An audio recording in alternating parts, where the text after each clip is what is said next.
Hello mga karelasyon. Ladies, kapag binabaliwala ka ng lalaki, hindi ka pinapansin, ini-ignore ka, hindi ibig sabihin kailangan mong maghabol, magpakatanga, o mag-overthink ng malala. Kaya pag-uusapan natin ang mga pagkakamali na huwag mong gawin kapag ini-ignore ka ng lalaki. Kaya kung gusto mong malaman ang mga ito, manood ka.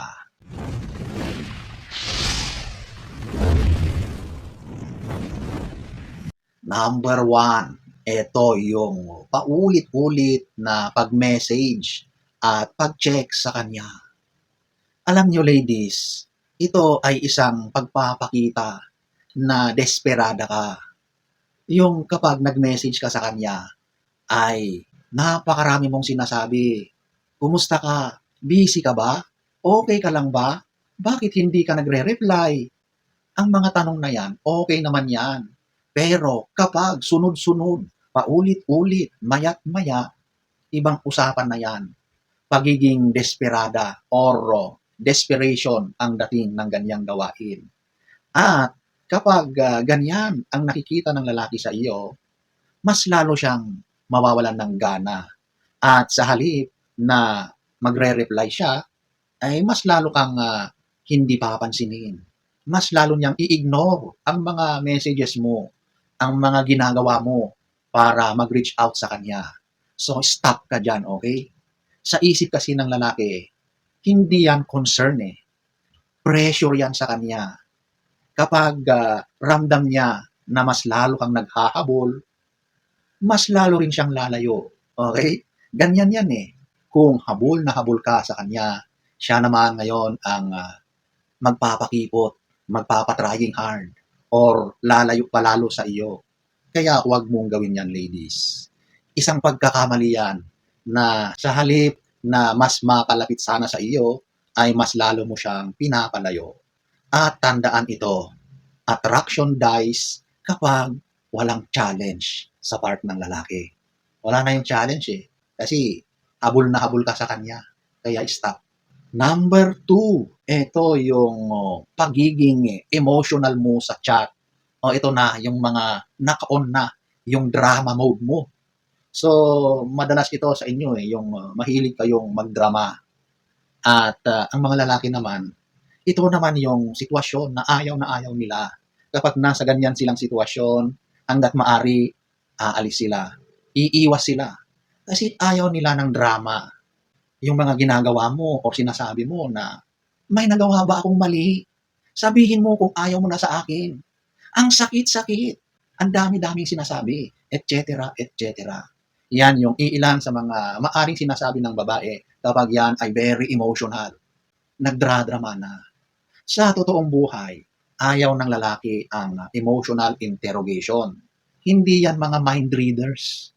Kapag ginawa mo yan, mas lalo yang lalayo, mas lalo yang iiwas. Mananahimik na lang yan. At hindi mo alam, hindi mo na siya mahagilap. Kasi nawawala na yung attraction dahil sa mga ginagawa mong drama at mas pinapairal mo yung emotional tantrums mo, okay? Ang mga emotions na yan, ang dahilan kung bakit lumalayo o hindi ka na pinapansin ng lalaki. Kaya ladies, sa halip na magdrama, tanggalin na yan. Bawas-bawasan na para yung lalaki ay mas maengganyo sa'yo. Number three, ito yung pag-a-assume agad. Lalo na sa mga worst case scenario. Madalas yan, di ba? Yung nag-a-assume ka na baka ganito na ang nangyari. Sobrang nag-o-overthink ka na. Madalas ito yung tumatakbo sa isipan ninyo. May iba na yan. Ginagamit lang niya ako. Ganito talaga ang mga lalaki. Pare-parehas lang yan. Oops, hindi totoo yan. Ang lalaki ay magkakaiba. Siguro, nagkataon na yung natapat sa iyo ay talagang minalas ka talaga. Relax lang. Hindi lahat ng silence, ibig sabihin ay cheating. Hindi lahat ng dumidistansya ay rejection. Kasi kapag nag-a-assume ka, nagbabago ang mga kilos mo. Nagiging defensive ka. at nagiging toxic pa ang energy mo. At ang mga yan, ramdam ng lalaki yan. Ramdam mo na palayo or dumidistansya ang lalaki dahil sa mga ganyang mga pag-a-assume mo. Okay? Kaya bawas-bawasan na yan. Sa halip na mag-overthink, bakit hindi mo siya i-confront face to face, di ba? O kaya mag-usap kayo ng maayos. Ayain mo siya ng date. Kumain kayo. Siguraduhin mo na masaya ang ambience para mahikayat mo ang lalaki na mag-open up sa'yo. Okay? Number 4, ito yung pagpo-post ng patama sa social media. Nako, ito yung usong-uso ngayon. Mga patama sa mga quotes, yung mga hugot-hugot na yan, mga nagpaparinig, at magpo-post ng mga sad songs na ang laman ay nagpapatama rin. Alam mo, kapag ganyan ang diskarte mo para makuha ang atensyon ng lalaki, mali agad-agad yan. Sa tingin mo ba ay magugustuhan ng lalaki ang mga ganyang ginagawa mo? Hindi po. Mas lalo lang siyang maiinis. Mas lalo lang siyang lalayo. Kasi sa tingin mo ba, okay ang mga ganyang mga ginagawa mo? Hindi po. Kung may problema kayong dalawa, huwag kang mag-post ng kung ano-ano sa SOCMED. Okay? The best thing to do is mag-usap. Ayain mo siya ng isang date na kayong dalawa lang na para pag-usapan ang sitwasyon. Okay? Dapat magiging kalmado, malumanay, walang sumisigaw, huwag kang masyadong agresibo. Dapat nag-open up ka, sinasabi mo yung nararamdaman mo, at hikayatin mo siya na magsalita, na sabihin kung ano yung mga hinanakit or yung side niya. Okay? Kasi kahit anong patama mo sa SOCMED, walang mangyayari dyan. Ang matutuwa dyan, yung mga marites. Pagpiestahan lang yung mga post mo. Okay? Number 5, pagbabago ng sarili para mapansin ulit.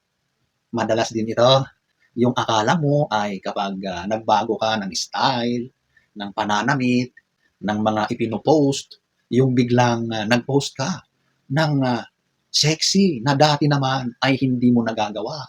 O kaya, nagsesend ka na ngayon ng mga overly sweet messages. Pero hindi naman talaga yan ang personality mo. Ang labas nun, trying hard. At makikita rin yan kung paano ka gumalaw, magsalita. Hindi cool. Okay? Ang tanong, ikaw pa ba yan? O nagpapanggap ka lang? Kapag binago mo ang sarili mo para lang sa atensyon, nawawala yung authenticity mo. Nawawala rin yung self-respect. At nawawala ang mystery. Attraction is built on confidence, not desperation. Kaya kung lumalayo ang lalaki, hindi yan ang solusyon. Huwag mong baguhin ang sarili mo. Kung alam mong wala namang problema sa iyo, sigurado ang problema ay sa lalaki. Huwag mong baguhin yan. Hindi lang siya ang lalaki sa mundo, okay? Tandaan mo yan. At hindi solusyon na baguhin mo ang sarili mo para lang makuha ang pagmamahal ng isang lalaki. Kasi it won't work that way, okay? Siguro sa umpisa, but in the long run, hindi po. Number 6, ito yung pag-aantay ng walang limit. Ito na siguro yung wala ng communication, hindi na kayo nag-uusap. Pero ikaw ngayon, open ka pa rin sa kung ano ang meron kayo. So umaasa ka lagi na baka busy lang siya, baka may ginagawa, kaya wala siyang oras sa iyo. So naghihintay ka nang hindi mo alam kung meron pa bang darating o wala na. Mahirap ang ganon, walang katiyakan ang ganyang sitwasyon. Tandaan mo na ang relasyon ay dalawang tao yan. At kung ikaw lang yung invested sa relasyon na yan at yung lalaki ay wala na talagang pakialam sa iyo, kailangan mo nang umusad. Matauhan ka na. Sa halip na maghintay, stop ka na dyan. Magpakabisi ka sa ibang bagay. Mag-aral ka ng mga skills, i-improve mo ang sarili mo. Lumabas ka kasama ng mga kaibigan. Ang lalaki, kapag mahal ka niyan, babalik yan kapag alam niya na meron kang value. Pero kapag nakikita niya na wala, hindi yan talaga babalik. So sa halip na mag-antay ng unlimited time, dapat may hangganan ang lahat. Kung alam mo na wala na talaga, it's time to stop. Okay? So, ayan po mga karelasyon. Kung ini-ignore ka ng lalaki, tandaan mo ito, hindi ka opsyon, hindi ka fallback, hindi ka naghahabol ng atensyon. Ang babaeng may respeto sa sarili, hindi kinukuha ang atensyon, ibinibigay ito. So sana ay nagustuhan nyo ang ating topic for today. Next story time. Don't forget to subscribe.